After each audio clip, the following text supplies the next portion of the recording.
আর এই যে এই জিনিসটা দেখুন কত সুন্দর, এখন এটা নিয়েই আমি হাঁটছি। বাপ,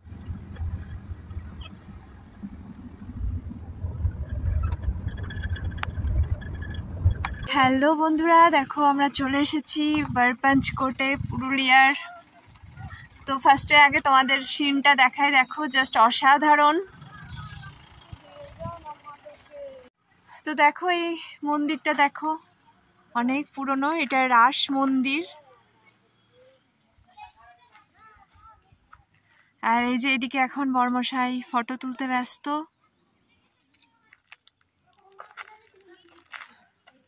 তো চলো আস্তে আস্তে মন্দিরে ঢুকবো। তো খুব সুন্দর লাগছে এখানে এসে, দারুণ লাগছে, একদম পাহাড় দেখতে দেখতে এলাম যেন, খুব ভালো লাগছে। গাড়িতে যখন আসছিলাম চারিদিকটা একদম সবুজ পরিবেশ, তো তোমাদেরকে শেয়ার করলাম। আর এই যে ঈশান এখন এসেই দেখো এখানে বসে গেছে, ও রেস্ট নিচ্ছে, গাড়িতে বসে এলো তারপরে এসে বসে গেছে। চলো ভেতরে যাব না? ও আচ্ছা। তো অনেক পুরনো দেখো, দেখতে পাচ্ছ তোমরা। তো চলো প্রণাম করা যাক।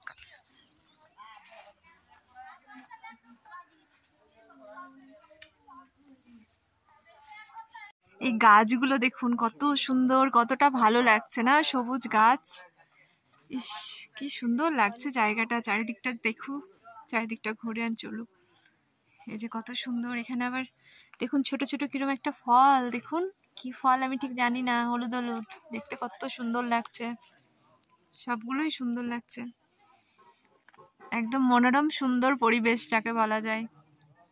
আর এই যে এই জিনিসটা দেখুন কত সুন্দর, এখন এটা নিয়েই আমি হাঁটছি। বা আপনাদের পাহাড়টা আমি খালি দেখাচ্ছি জানান ব্যাক ক্যামেরা করে, কোন পাহাড়টা কি সুন্দর লাগছে তাই না বলুন? খুব সুন্দর লাগছে পাহাড়, তার ইয়েতে মন্দিরটা একটা অপূর্ব দেখতে লাগছে। ওই দেখুন ঈশান আর এদিকে বর্মশাই কত দূরে এগিয়ে গেছে, ওখানে একটা কিরকম একটা আছে পুরোনো স্তম্ভ টাইপেরই বলা যেতে পারে, তো ওটা এখন আমরা দেখতে যাচ্ছি, চলুন ওটা দেখে আসি। এই যে দেখুন চলে এসেছি আমরা, কাছাকাছি চলে এসেছি। কখনো আমি আপনি বলছি, কখনো আবার তুমি করে বলছি, আসলে ঠিক বুঝতে পারছি না, তাই না বলুন? কখনো আপনাদের আপনি বলছি, কখনো আবার বলছি বন্ধু তুমি, তো তুমি আপনি সবটাই গুলিয়ে যাচ্ছে, কিছু মনে করবেন না। দেখুন কত সুন্দর লাগছে একদম জিনিসটা। কি এটা গো? মন্দির ছিল নাকি? খুব সুন্দর লাগছে। আর চারপাশটা এই যে পাহাড়টা গায়ে কত সুন্দর।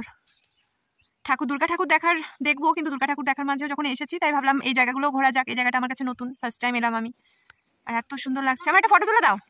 তো চলুন একটা ফটো তোলা যাক এখানে। তো আপাতত এখানে তো দেখা সবটা হয়ে গেল, এবার এখান থেকে যাচ্ছি আমরা, কোথায় যাচ্ছি? ভানুরিয়া যাচ্ছি, মানে আমি দেখুন নিজেও জানি না কোথায় যাচ্ছি, আমাকে যেদিকে টেনে নিয়ে যাচ্ছে আমি সেদিকেই যাচ্ছি। তো এখান থেকে যাব, তো ওখানে দুর্গা ঠাকুর দেখবো, তারপরে আরো কোথাও আর কি আসানসোলটা তো দেখবোই, ওটা শেষে দেখবো, শেষে দেখার প্ল্যান রয়েছে। যেহেতু আমরা কালকে চলে যাচ্ছি, কালকে বাড়ি যাচ্ছি, আমাদের গ্রামের বাড়ি যাচ্ছি, মানে নিজস্ব বাড়ি, সেখানে তো পুজো দেখতেই হবে, তো ওই জন্য আজকে আর কি এগুলো ঘুরে নিচ্ছি। তো চলুন এখন এখান থেকে বের হয়ে যাওয়া যাক, বের হয়ে মানে আর কি যাওয়া যাক। আমার বাংলা হিন্দি সবকিছু গুলিয়ে গেছে একদম, তো কিছু মনে করবেন না, যাই হোক চলুন।